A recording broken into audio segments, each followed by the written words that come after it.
Hello guys! Isa pong mapagpalang araw sa inyong lahat. In this particular video, we will just answer 3 basic and common questions pagdating sa stock market. And what are those? Number 1, how do we earn in the stock market? Number 2, what are the crucial points to consider in buying and selling a stock? Number 3, what we need to know before investing. How do we earn in the stock market? First is through stock dividend. Stock dividend is a payment reward given to a shareholder by a company for buying and holding a particular stock. And dividend is classified into cash or additional shares. Second is through price appreciation. Price appreciation is just a classic example of a buy and sell business, wherein you buy the price of a stock lower than your selling price. So, kung bibilin mo halimbawa yung shares ni company ABC at 100, benta mo siya ng mataas, like 120, 110, para kumita ka. So that is what we call price appreciation or capital growth. Dito pumapasok yung tinatawag nating mga investors at traders. Investors usually have higher time frames. So depending on their goals, it usually covers up to 3, 5, or even 10 years and beyond. So, depending nga on their goals. Whereas, traders naman, which is further classified into number 1, swing or position traders, and number 2, day traders. Yung mga swing and position traders, nag-invest sila into lower time frame compared to investors, like for about weeks or months. So, and yung mga day traders naman, as the name suggests, they trade in daily time frame, or they will open and close a position in just within a day or within few days. So to give you further explanation of what price appreciation is all about, okay, let me share with you an example. BDO stock. This is a candlestick chart. So here you will see the opening and closing price of a stock. Here is what we call the time frame. On this example, it is on a weekly time frame. But you can change that into 1 day time frame, which looks like this. Okay, you can also change into month, whatever you want, or in hours. So in this example, let's just look at the weekly time frame. Ito naman yung types of charts we have. Pwede siyang bar chart, which looks like this. Pwede din siyang line chart, which looks like this naman. But for me, I prefer candlesticks because it's easier for me to understand the price action through candles. Okay guys, how do we earn through price appreciation? For example, we bought the BDO stock on this price here, on October 29, 2018 at a price of 120.65. So the dates are mentioned below, whereas the price are mentioned on the right-hand corner. So if we bought it at 120 on October 29, and nakikita niyo naman yung price nag-iiba-iba yan within the week. So, pero umaangat naman siya. Look, umaangat po siya. So, what if we sold it in this level here on October 28 naman, 2019. So we bought it at 120, we sell it at sabihin na lang natin 150. Magkano ang kinita natin dyan? So let us just calculate. 150 minus 120 equals 30 divided by 120 times 100. So that means your capital have gone 25% up from its previous value.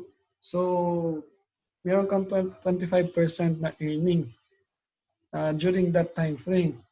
So if you have invested 10,000 on BDO on October 2018, then it would have become 12,500 at the end of October 2019. So that is how you earn through price appreciation.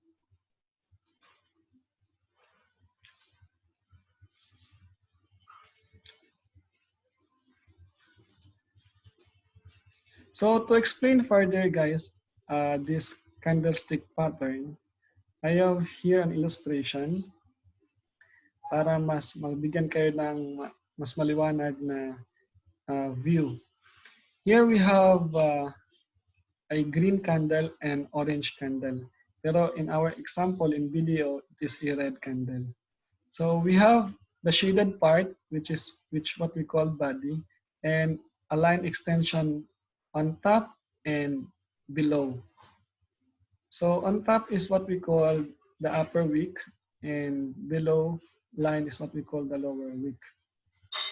If it is a green candle, it means that the price opens lower than the closing price on that particular time frame.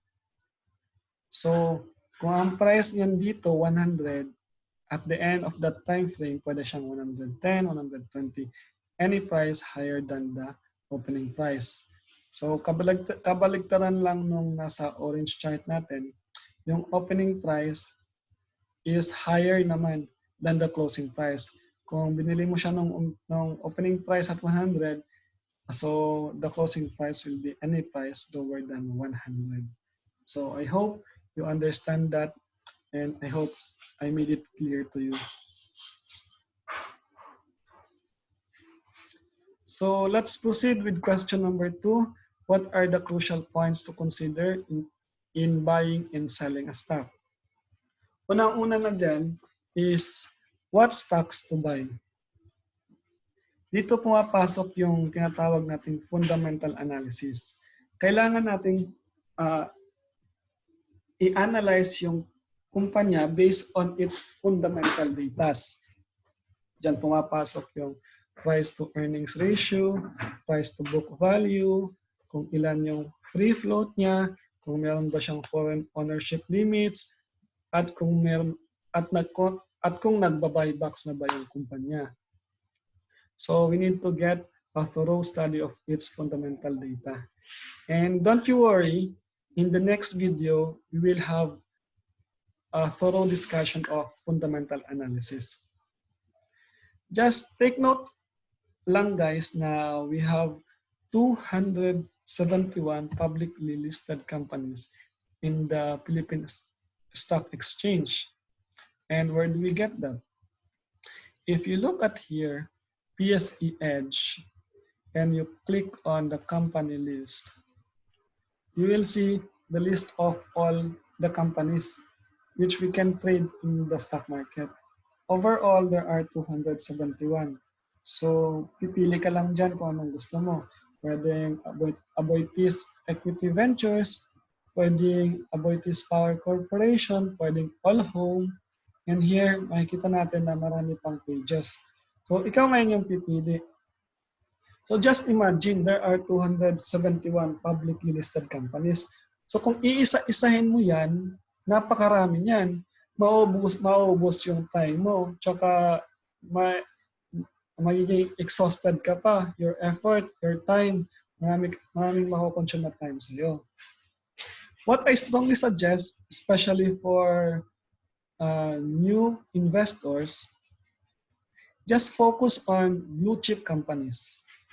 Kasi itong mga blue chip companies na to, they are already tested and proven over time. So they have shown good earnings for quite a number of years. So what are these blue chip companies that we have in the Philippines? Just search on your Google blue chip companies of the Philippines and you will see these names like Ayala Corporation, Bank of the Philippine Islands, First General Corporation, and a lot more. So just first focus uh, on these companies if you are a beginner because you are safer with these companies. Okay, get you guys? Then let's go back with our slide.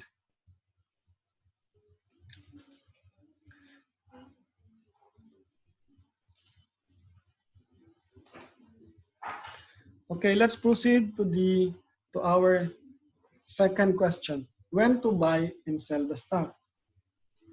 So in determining when to buy and sell the stock, so we need to employ a combination of fundamental and technical analysis. So alamin natin kung nasa support ba siya or nasa resistance na siya. Pwede natin siyang bilhin pag nasa support na and pwede na natin ibenta kapag nasa resistance na. So we need to also analyze whether it is cheap or it is already expensive. Siyempre, bibili natin kapag alam natin na mura yung stock. Hindi naman natin bibilin kapag mahal yan, di ba? Bebenta na natin pag mahal. Or huwag nating bilhin kapag mahal. So, to determine when to buy and sell, we need to study and analyze fundamental and technical data, which will be covered in the next video. So just don't worry, I will share about these topics in the next video. What we need to know before investing. Unang-una, we should have a positive net worth. So dito pumapasok yung sinasabi natin na spend less compared to what you earn. And we should have a consistent positive cash flow. Bakit? Kasi kapag nag-invest tayo sa stock market, bumili tayo ng shares. Pagkatapos, bigla tayo nangailangan ng pera, wala tayong mapagkukunan kasi nga negative pa yung cash flow natin. Ang tendency is, ibebenta mo ngayon yung shares mo. Paano kung mababa yung price ng shares at that time? So, lugi ka. It's not a good idea. So, we should have a positive net worth. Then, second, we should get rid of debt first as much as possible. So, the lesser debt you have, the better. The explanation is the same with the net worth. Kung meron ka pa palang binabayarang utang, tapos nag-invest ka sa stock market, then what if nawalan ka ngayon ng trabaho, wala kang pambayad ngayon sa utang mo, nawalan ka ng pambayad. So the tendency is, benta mo na naman ang stocks mo, paano kung mas mababa siya, lugi ka pa rin. So as much as possible, get rid of debt. Then third, prepare an emergency fund. So in cases of emergency, at least meron tayong mapagkukunan ng pera at hindi natin magagalaw yung investment natin in the stock market. A 3 to 6 months equivalent of our total monthly expenses is a good emergency fund. Then fourth is start investing in yourself first. Okay, so for example, meron ka na nitong number 1. You also qualify for number 2 and number 3. Dapat ba mag-invest ka na agad sa stock market? I should say no. You should invest first in yourself, which means, unang-una, pag-aralan mo muna kung ano yung fundamental, technical, and sentiment analysis ng kumpanya na pinipili mo. Kasi hindi ka pwedeng basta na lang mag-buy na hindi nalalaman yung mga data na to. Otherwise, malulugi lang yung pera mo, which will defeat the purpose of investing. Second, know the risk involved and your risk tolerance. Siyempre, every investment with potential reward also has potential risk. So, know your risk tolerance. Kung ikaw yung tipo ng tao na hindi na makatulog sa gabi, kapag bumaba yung capital mo ng 5%, aba, magdalawang isip ka muna bago ka mag-invest. So, pag-aralan mo muna, then scrutinize mo, kilalanin mo yung sarili mo, at pag sa tingin mo na pwede kang mag-invest based on those parameters, then go ahead. But if not, if you are a conservative investor, better focus on like a mutual fund or UITF. Or mas marami tayong safer investments which yields constant interest. Low but constant interest. Mas okay yun para sa'yo. Then, number 3, what are your investment goals? Ito magkakaiba ito because other people wants to invest in the stock market because they want to fund their retirement. Other people, they want to fund their child's education. And other people naman simply wants to get an appreciation of their capital to beat the inflation. So, importanteng malaman mo din kung ano yung mga investment goals mo before ka mag-invest. So, recap lang po tayo sa ating na-discuss ngayong araw. Pinag-usapan natin, number 1, how do we earn in the stock market, which is through dividend and price appreciation. Number 2, what are the crucial points to consider in buying and selling a stock? Number 3, what we need to know before investing. And what to expect in the next video, guys. We will be dealing with stock market analysis. Yung sinasabi ko kanina na fundamental analysis, we will dwell deeper on that. I-discuss natin what is price to earnings ratio. What is price to book ratio? So, ano yung mga other factors na kailangan natin i-consider? Kung nagba-buyback na ba yung mga kumpanya, ilan yung free float niya, at kung may foreign ownership limit siya. And this will be very helpful kung ikaw ay isang investor. Kaya watch out for this one, guys. Second, we will also deal with technical analysis. Aralin natin yung support and resistance and yung trend. And itong moving average, Bollinger Band Relative Strength Index, hindi na siguro natin i-discuss. Inilagay ko lang dyan para malaman ninyo na it's also a way of analyzing part of technical analysis. Third, we will also have a sentiment analysis. Then second, we will discuss different type of stocks. Third, what are the investment myths? Bakit kaya sa kabila ng there is a good potential reward in the stock market, marami sa mga Pilipino ang hindi nag-i-invest? Diba? Diyan pumapasok yung mga investment myths na sinasabi ng iba na ang investing is only for the rich, investing is only for the smart people, na wala naman pong katotohanan.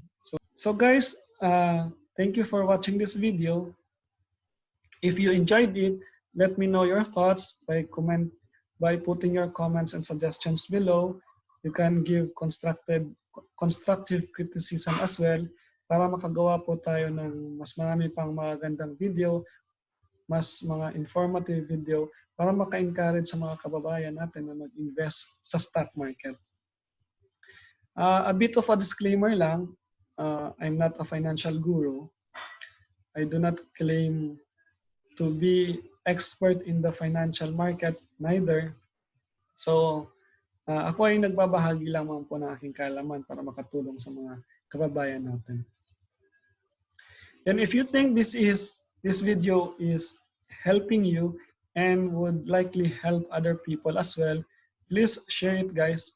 Remember, sharing is caring. And So at last, before I end this video, let me share with you Proverbs chapter 16, verse 3. Commit to the Lord whatever you do, and He will establish your plans. There are many plans in a person's mind, but it is God's will that always prevail. If we commit our plans and whatever we do to the Lord, we will surely succeed. No doubt on it. If your aim in investing is to earn good profit or to earn profit, that is good. But if your goal is to help other people through that earning, that is better. But what is best is if you commit and dedicate all this investment to the Lord, because He will surely guide you in the course of your actions, and you will surely earn and will be able to help other people as well. Okay? Thank you mga kapatid for watching. So if you like this video, please watch the next video. See you again. Thank you.